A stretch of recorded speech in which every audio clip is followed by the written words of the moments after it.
Hi, it's Steve. Today we'd like to show you how to change the brake rotor on your washer, and it's a really easy job. All we're going to need is a 5/16 nut driver and a small flat blade screwdriver. We'll need a pair of slip joint pliers and an adjustable wrench. And although not necessary, if you can find a brake tool, that would come in handy. Let me show you how we do it. Now, to do this repair, we will need to have the washer laying either on its side or on its back. So you'll want to disconnect the inlet water supplies, and we'll want to unplug it and remove the drain hose. Once we've done that, we can then pull the washer to an area where we can work on it and lay it either on its side or on its back. Now that we have the washer laying on its side and the tub is supported, our next step will be to remove the drive belt. So just roll it off the pulleys and set it aside. Then next we need to take the drive pulley off the bottom. So we'll start by taking the dust cap off. Just squeeze it and pull it away from the hub of the pulley. Then you'll see a large E-ring. We'll need to pry that off. Then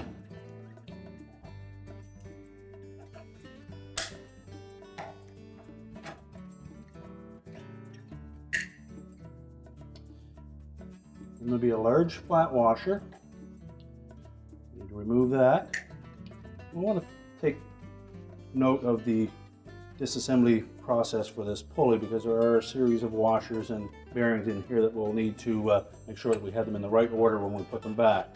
There's also two different styles, so this is a newer version. If you have the previous version of this, there'll be some parts that look a little bit different. So next we're going to just pull the pulley completely off of the shaft. There's a little cam that sits in the middle. That will come with it. Now the newer version has a thrust bearing with a plastic bushing on the top of it.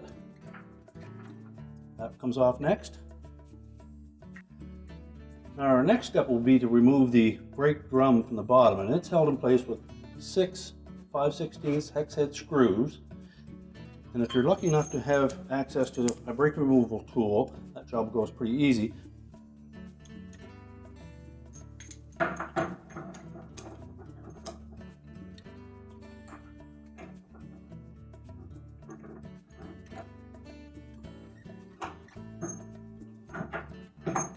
Now the brake tool uses a horseshoe type pin that will fit over a little groove in the shaft.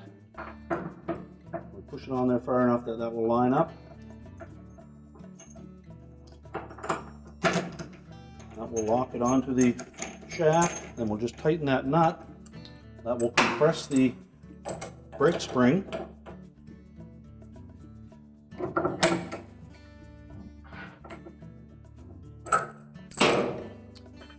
And then we can use our 5/16 nut driver to remove the 6 retaining screws.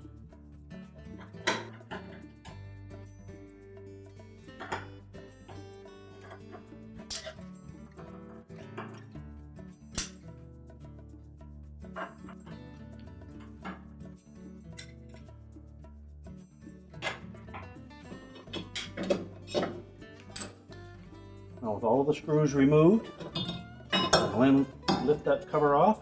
We'll set that aside. And then we'll slowly release the tension on that spring.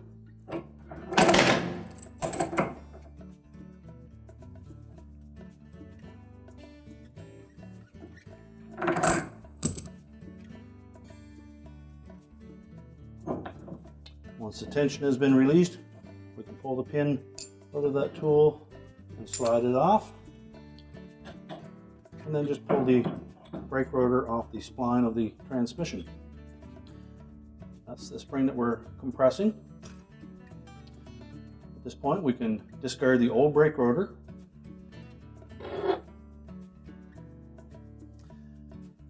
Next we'll want to make sure that we have lots of lubrication on the splines on the bottom of that transmission. Make sure that it will slide freely. Set our spring over the hub of the brake rotor. Make sure these splines are lined up.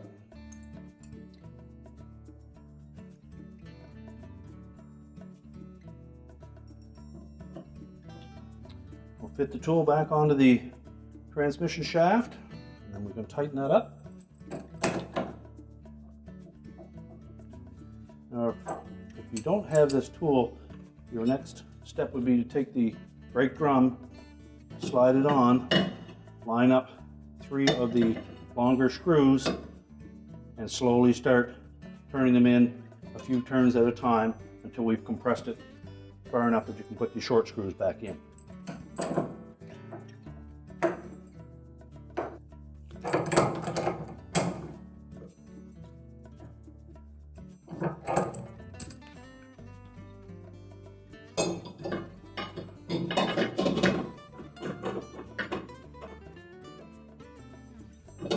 Once we've compressed that spring enough, the retaining screws back in.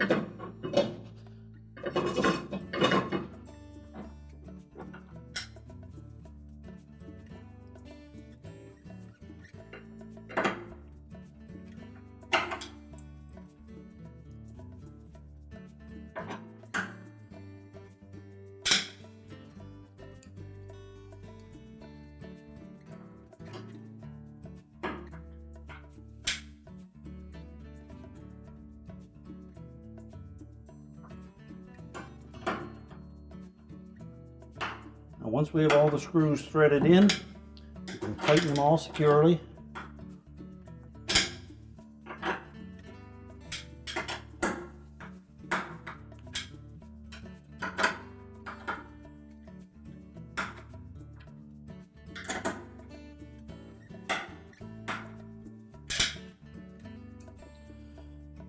And then we can remove the brake tool.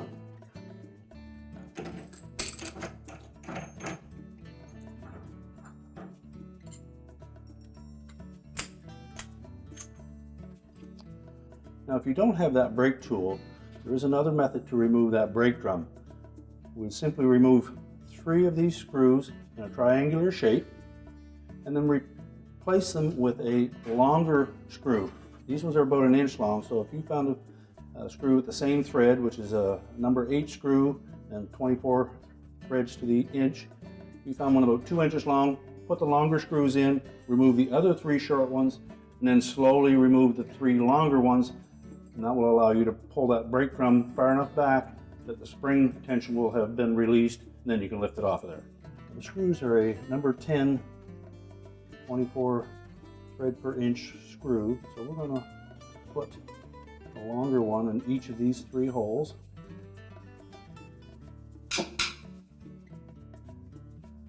Now with the longer screws in place, we can then take the remainder of the 3 short screws out.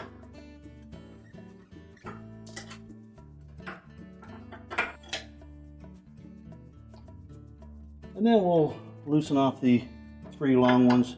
And we'll just do a couple of turns on each one in rotation.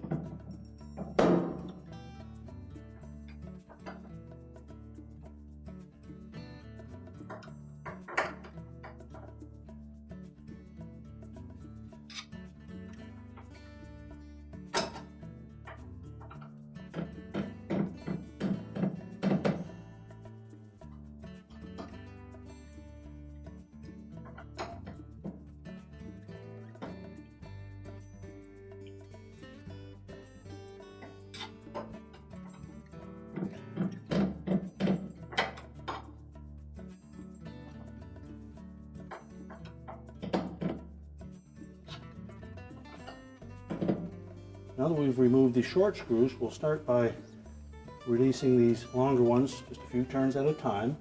And what we want to make sure that we keep the brake drum itself up high enough that it will come out through this opening.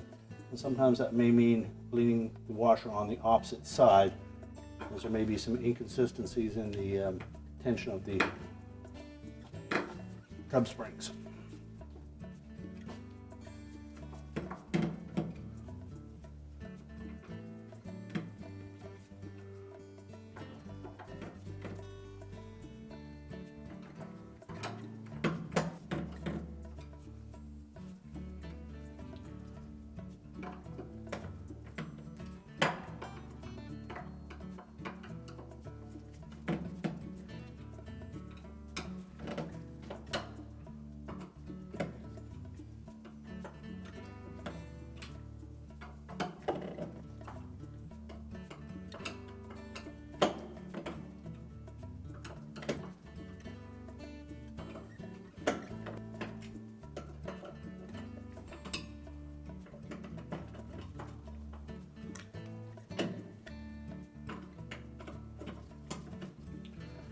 Once we've got the screws out far enough that you feel no more tension on that brake drum, we can just remove them completely. And once we've removed all 3 of those screws, just lift the brake drum off, slide the old rotor off the shaft. That's the spring that we were compressing. Before we install the new brake rotor, we want to make sure that we have enough lubrication on the splines on that transmission shaft that it will slide freely up and down. And if not, just add a little bit of EP2 grease, just enough to allow free movement. Set the spring over the hub.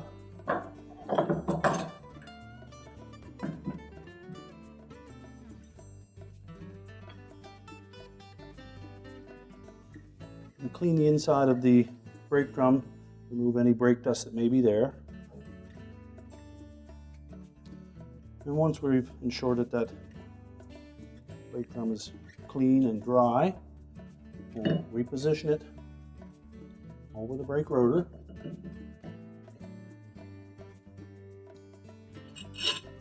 And we'll line up 3 long screws again.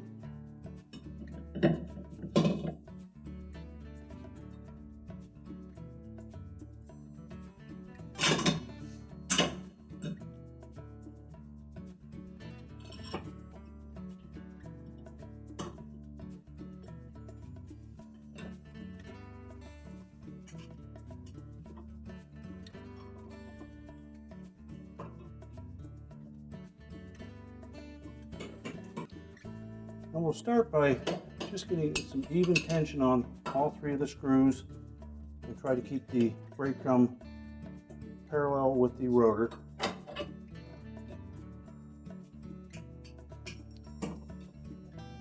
Once we've achieved that, we'll just start turning each of them a couple of turns at a time until we get it compressed.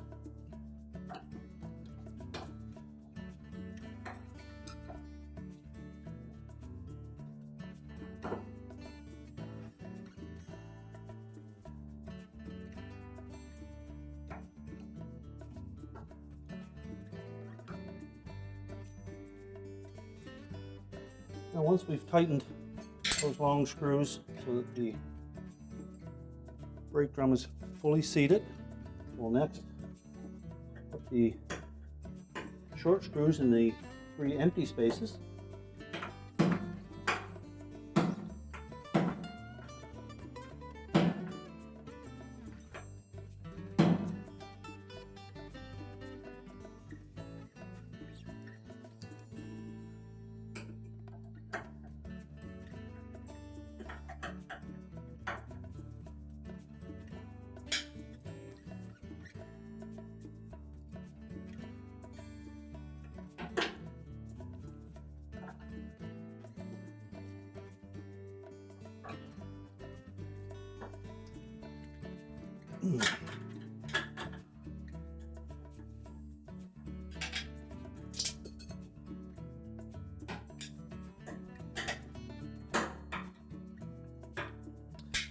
We'll then tighten those 3 short screws completely, and then we'll remove the 3 long ones.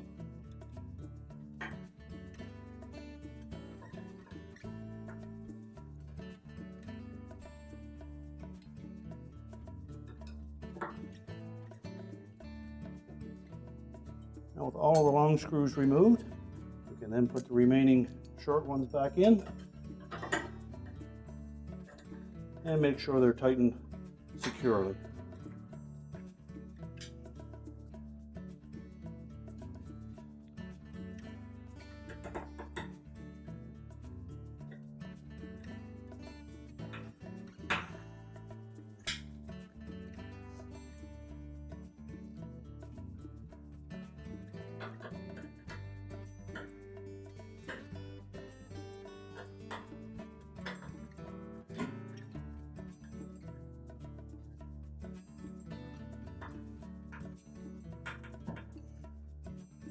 Now with all the screws nice and secure, we'll reassemble the thrust bearing.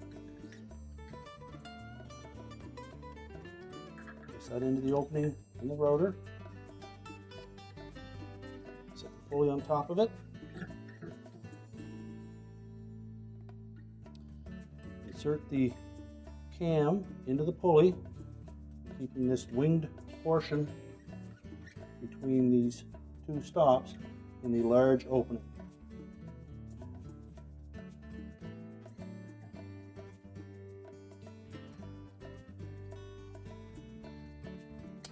Take our flat blade screwdriver and locate the little groove in that transmission shaft.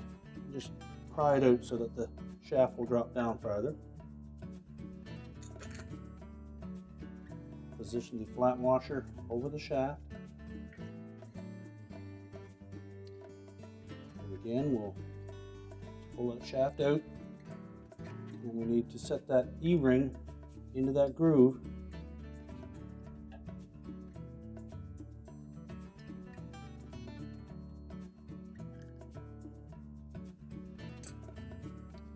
And we'll squeeze it into place with our pliers. And then just carefully press that E-ring onto the shaft. Make sure it's properly engaged in that little groove.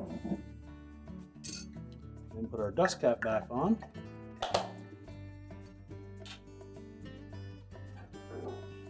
And our drive belt.